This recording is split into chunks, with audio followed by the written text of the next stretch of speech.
Let us go on to next topic, that is human interaction speed. The speed at which people can perform using various communication methods has been studied by number of researchers. Okay, so it is being summarized that how a user is going to interact with the system. Okay, in summary we can say that a user is going to interact in different ways. Okay, and he is going to perform various tasks. Okay, typical interaction speeds for various tasks are stated as reading, listening, speaking, keying and handwriting. Okay, so there might be different speeds for different people. Okay, that reading speed you can say here, and listening speed also will be differing, speaking speed, and keying means the when you are typing the keyboard. Okay, what's your speed? That is called keying. Okay, and hand printing. So this is one more task. So using this, these are the interaction speeds we can say. Okay, these are the 1 2 3 4 5 points you have. Let us summarize the human interaction speeds. First point you have, that is reading. uh, The reading speed, the average speed for prose text reading. Prose text reading means normally, suppose when you are going to school, you are given a textbook to read. Is it? You are given with a textbook to read. So that is called prose text. Okay, there may be prose text competitions also, which will be held in schools. Okay, so that is called prose text. The normal piece of paper they are going to give you, and they are asking you to read it. Okay, so what is the normal speed there? What is prose text reading speed? Okay, that is 250 to 300 words per minute. So this is the average number of words you can read when you are given with a piece of paper. So that's called prose text. And next you have proofreading, text on paper. So think that this is different kind of reading. Here you have to find out what are the errors. So that means you have to carefully read your piece of paper. Okay. Say you are given with the a project and you're going to do a documentation finally. Okay, this documentation, before going to be published, you are going to read it in a very careful manner. So that is to find the errors mainly. So that's called proofreading. Proofreading text on paper. So that is about 200 words per minute.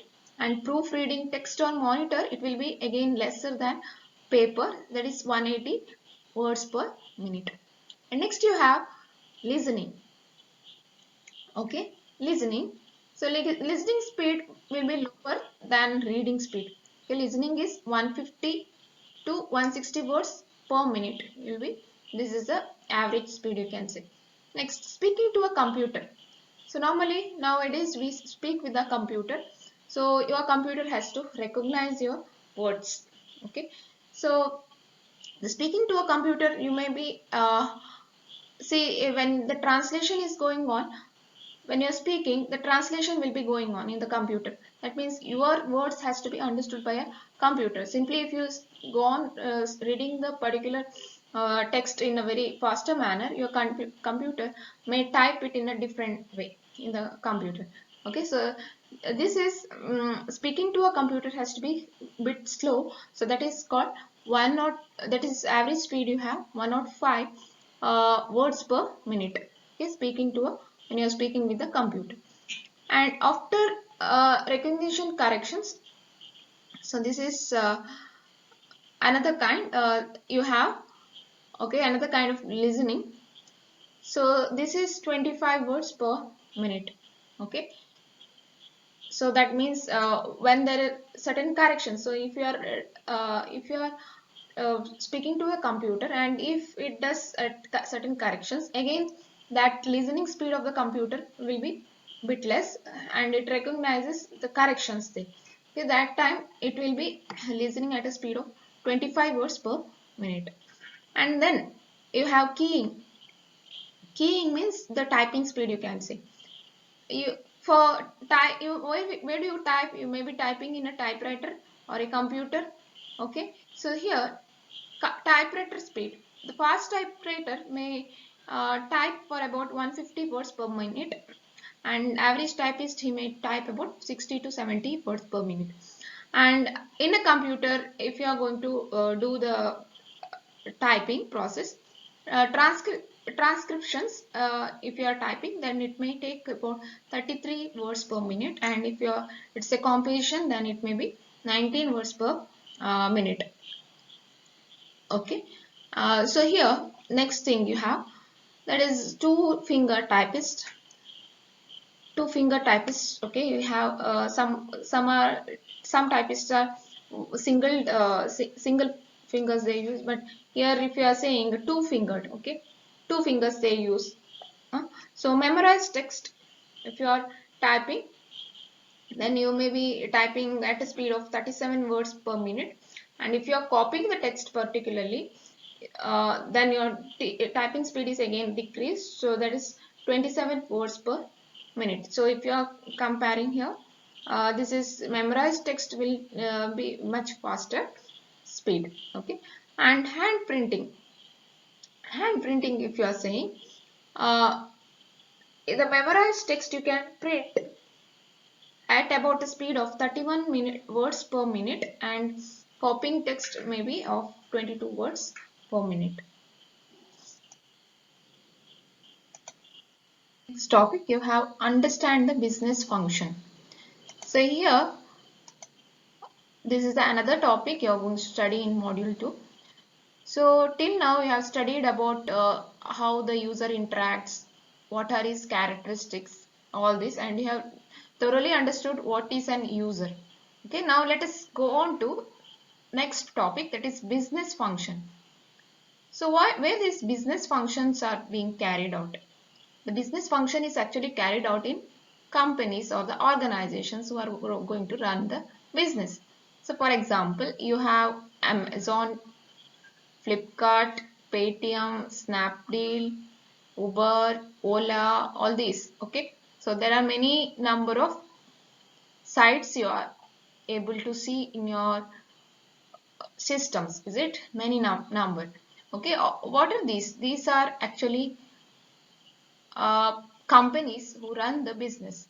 Okay, there are number of activities that are carried out to function a particular business. Okay, or you say from starting from the requirements phase and till the you have the product to the hand for the users, and after that again the feedback is taken from the user, and this is a continuous process, you can say. Okay, so this is business function. It is carried out in every day in a very continuous manner. Okay, so let us understand this concept in detail. So let us see what are the steps that are performed to carry out the business function. So first point is perform business definition and requirements analysis. So you have to initially do the requirements analysis to start a business. Okay, requirements analysis. Then determine the basic business functions. So what are the basic necessities for the running of a business? So this has to be determined, and or the functionalities you can say. Okay, and next you have describe current activities through task analysis. So this is one more activity that is carried out in the business. Okay, so that is task analysis. So going through the current activities, you can have the task analysis, and then develop the conceptual model of the system. So this means whenever as I said in the previous videos, you had a model, okay, that is or you can say mental model that is described for a user. Okay, there will be mental models for the user, though these mental models has to be converted to conceptual model by the designer. Okay, so conceptual designer will be in the hand of designer, whereas mental model is will be the you can say that how the user interacts, uh, how it's how an app or a UI is very useful for an user. So this is all being modeled, and you can say it's as a mental model. So this is, that's totally different. So conceptual model will be in the hand of designer, you can say. So develop a conceptual model of the system. So next you have established design standards or style guides. Standards, there should be certain standards that has to be followed to run a business. And then you have established system usability design goals. Okay, usability design goals has to be established, and define training and documentation needs. So at last you will be training, and also there are certain documentations also very much necessary, because if there is no documentation, you cannot further modify the particular products whatever you have given for the customers. Okay, so that's very important thing, training as well as documentation. Business definition and requirements analysis. So this is one more topic you have. The objective of this particular phase, that is requirements analysis, is to establish the need for a system.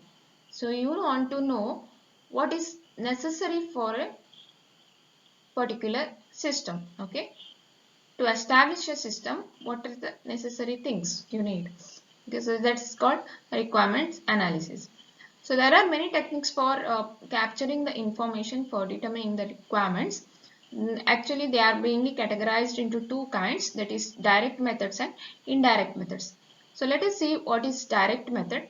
Direct method is, in the sense, you can say that they will be carrying out face-to-face meetings, okay, where you are going to directly the company people will be directly interacting with the users, okay, face to face. And whereas indirect method, when you are saying, they will be using certain intermediary or someone or something interface, or the particular intermediary they are going to use between the user and the developer to get the requirements. Okay, so this is another indirect method, you can say. So let us see what is direct method. Direct method is, you have one kind, you have, that is using face-to-face interview, you can perform direct method of getting the requirements. Here one-on-one visit with the user is being done to obtain the information. So face-to-face interview it is. It may be structured or somewhat open-ended also. And next you have telephonic interview, where you are going to contact the users using telephone. Okay, and next you have traditional focus group, a small group of users and a moderator brought together to verbally discuss the requirements. There will be here, this is a traditional focus group, means there will be small group of users, and along with that a moderator, that means from the company a moderator will be there to actually communicate with the users there. Okay, that's called traditional focus group. Another one we have, that is facilitated team workshop. Here a small kind of workshop will be held, and you are going to invite the users to get the requirements there.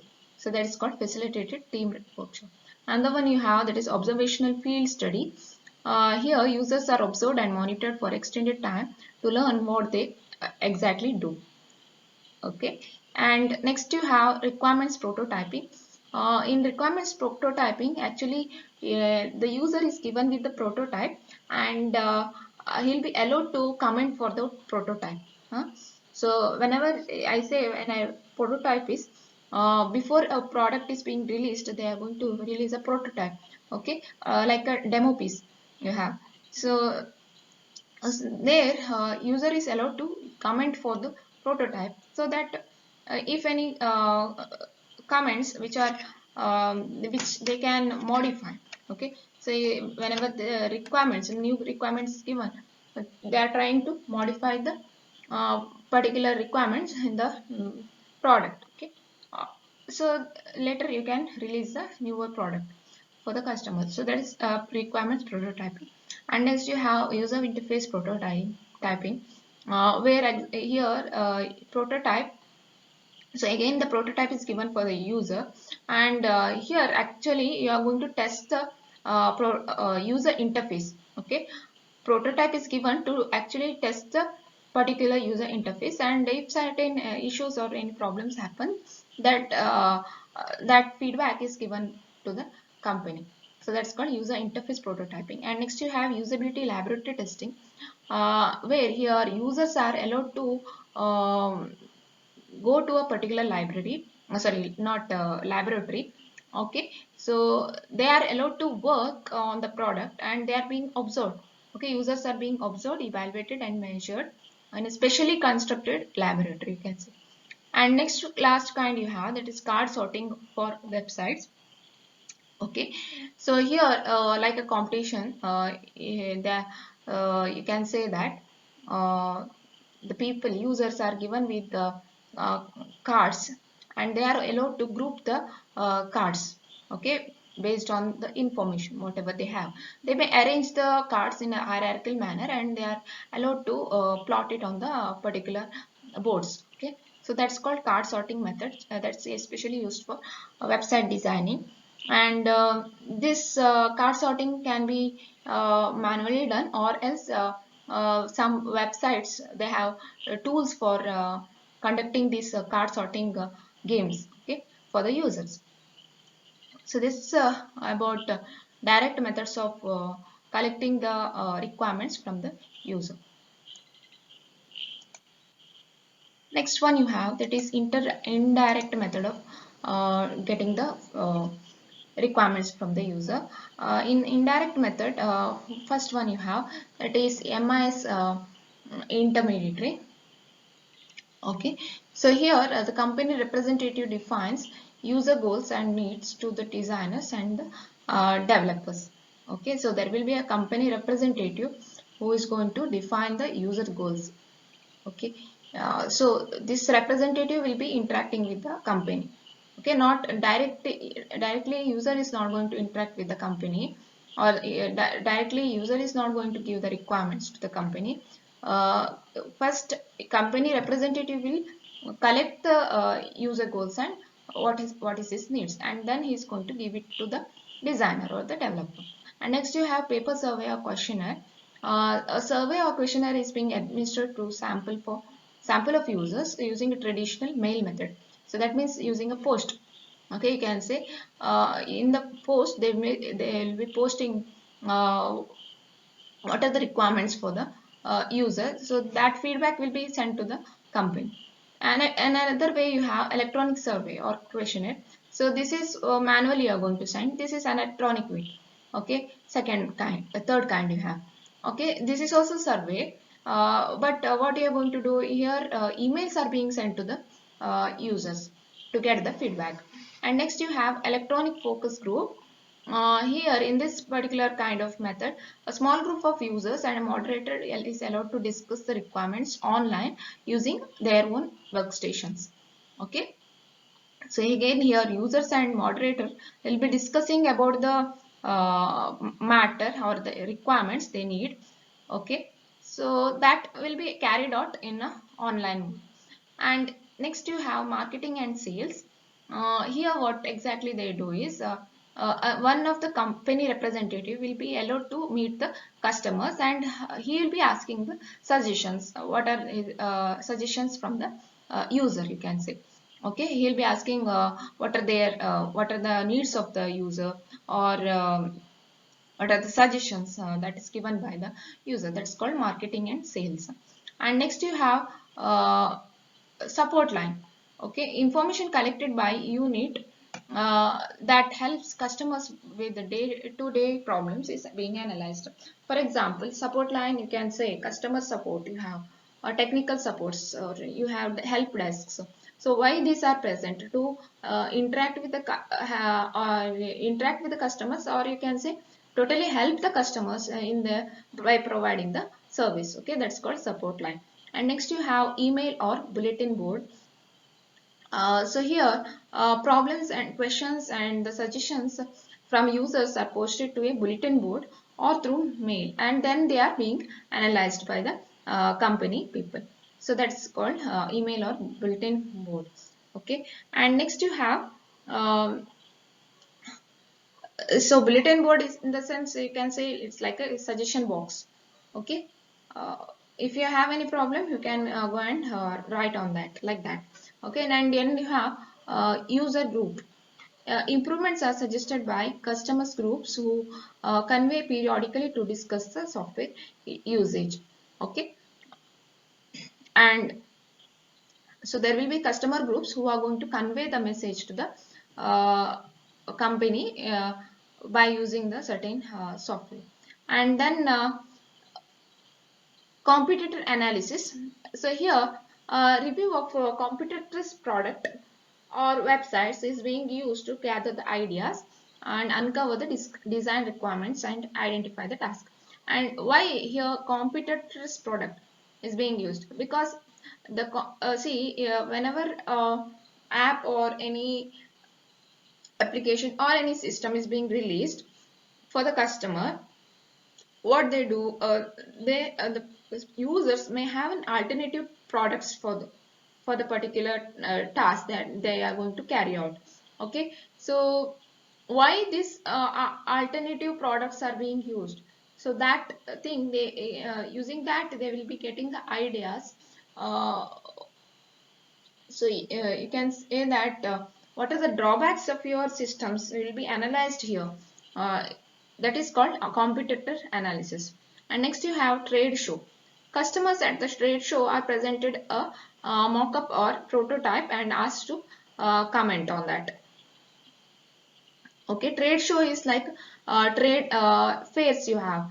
Okay, where exactly in the trade fair you can show your product or your prototype for the customers, and you can you'll be getting the comments there. So using that you can understand what are the requirements of the uh, people.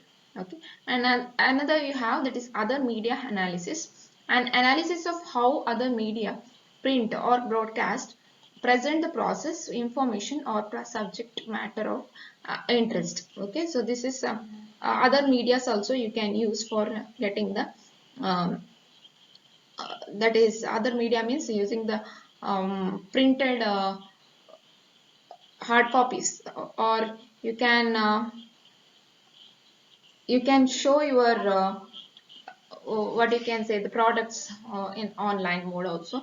So there are other medias that you can, through which you can analyze the requirements. And next you have system testing. New requirements and feedback are obtained from ongoing product testing. Okay, so whenever the uh, product is being released, they are going to do the product testing also. So when the product testing is being done, you can get your new requirements, whatever you need for the product, and also the feedbacks from the users. So this is, and these are the indirect ways through which you can improve your system.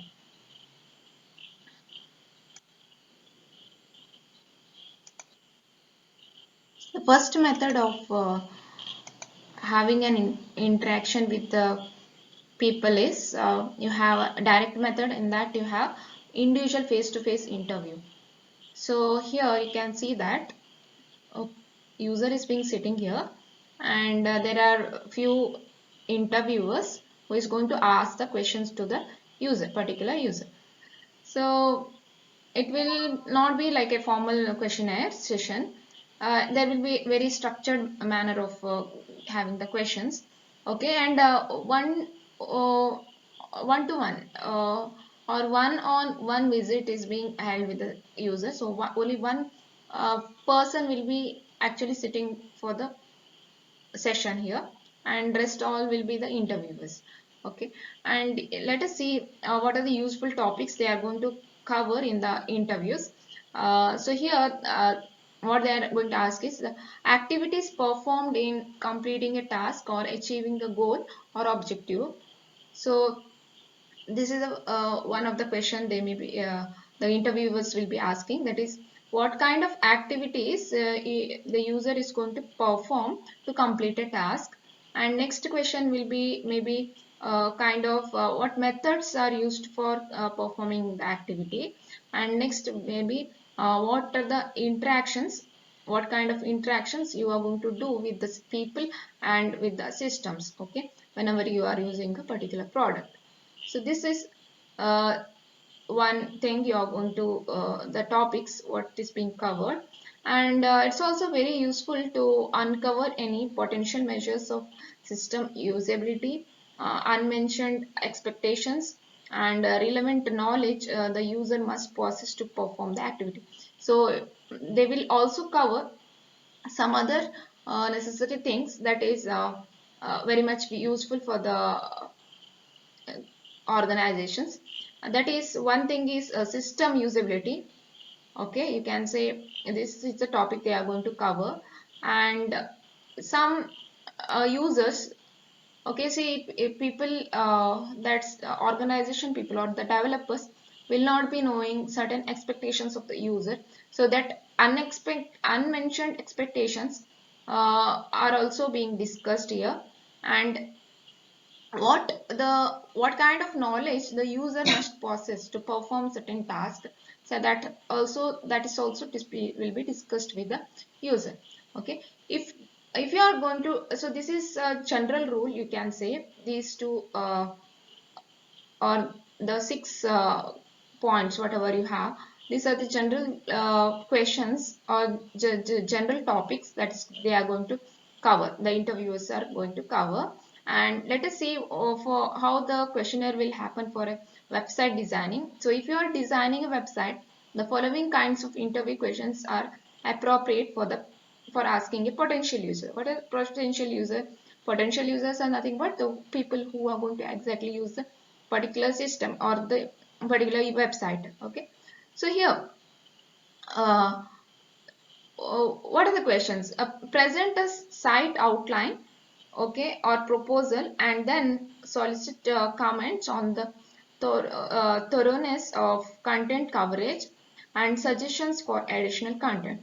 So what exactly the user will be given? He will be presented with the site outline, and also he will be allowed to add certain contents or suggestions for the additional contents in the website, or how the content coverage is in a particular website. That's also will be discussed with the user.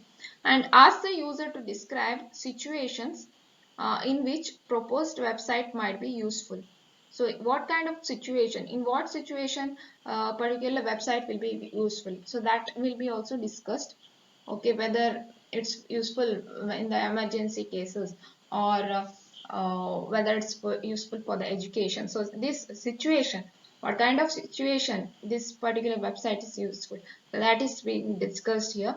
And ask users to describe what is liked and disliked about the website, and also what are the different competitors of the website. That's also discussed with the user. Ask the user to describe how particular website tasks can be accomplished. Okay, how you can carry out the task very easily. That's also being discussed with the user. So these are the questions, you can say, that's being asked for a website user.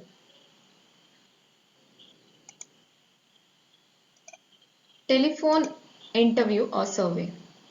The telephone interview must be structured and well planned, because you are carrying out through telephone. The user will not be in front of you, so that's why it should be structured and well planned before. Okay, when you compare with the front to front interview, okay, face to face interview, this telephonic interview is less expensive. uh, okay, and also arranging the interview in advance allows the user to prepare for it. Okay, so you have to intimate the user here before conducting the telephonic interview. The telephone interviews are less expensive and less invasive than the personal interviews. Uh, so in this kind of telephonic interview, it's possible to gather the textual information, and but there are certain disadvantages also.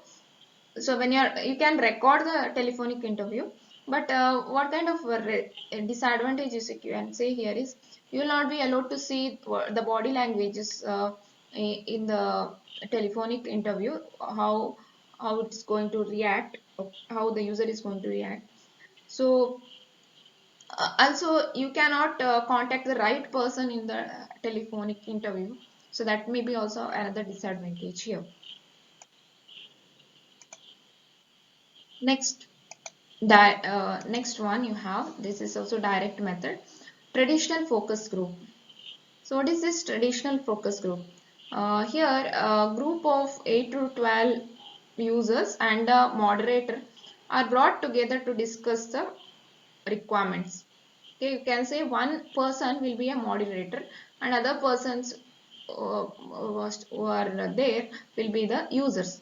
Okay, moderator will be from the company. Okay, one will be the moderator and other will be the normal people, outside people. Okay, so here they are allowed to discuss.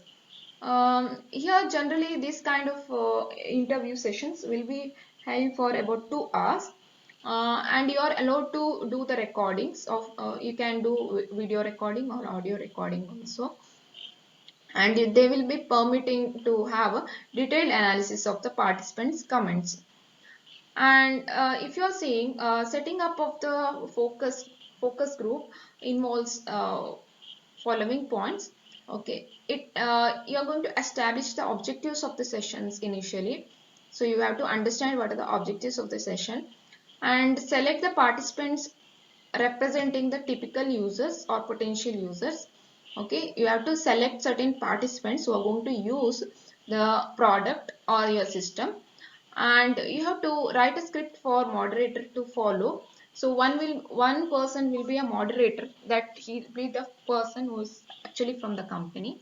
Okay, he will be having a script to have a follow up in the session. Then find the skilled moderator to facilitate the discussion to ensure that the discussion remains focused on relevant topics only, and to ensure that every participants ensure that everyone participates here. Okay, so that is what that means. A skilled moderator should be there to have a discussion with the users, or else if he's not skilled, he may be talking which are unrelated to the particular product. Okay, so he must be focused on certain areas also, or you can say relevant topics. You must focus on relevant topics only, and allow the moderator flexibility in using the script. So he can write down the points whatever the users are going to give. Take good notes using the session recordings for backup and clarification. So this is here you can record the sessions. Okay, if it is needed.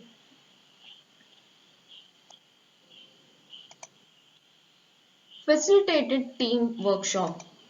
So like a previous kind, that is you have a traditional focus group. Here what exactly they do is, a team a team will be doing a certain workshop in a structure and content that is similar to that of traditional focus group, but it will be less formal in nature, you can say. So here a common technique is used in system requirements determination for many years. It's now replaced by focus group. Okay, so uh, previously they were using this team workshop, now they are being replaced by focus groups. Team workshops have had the potential to provide much useful information. Like focus groups, they do require a great deal of time to organize and run. So in case of focus groups, we conduct it for the focus group discussions will be of for 2 hours. Okay, but this uh, this also has got some time limitations, and you have to organize it well, and you have to run the workshop in a very better manner. So here also there will be users along with the certain leaders who are going to conduct the workshop. Observation and field study. Observation provides good insight into tasks that is being performed. The and working environment and conditions, the social environment and work practices are being also observed here. Okay, and it is more objective, natural, and realistic, you can say. Uh, the observation sessions will permit detailed task analysis also. So if you are going to have observations, it will be time consuming, but still you can have a detailed task analysis, how they are how the users are going to perform the task. All this can be observed. And actually here uh, the user is given freedom to work in his environment. Okay, and what is his social environment, how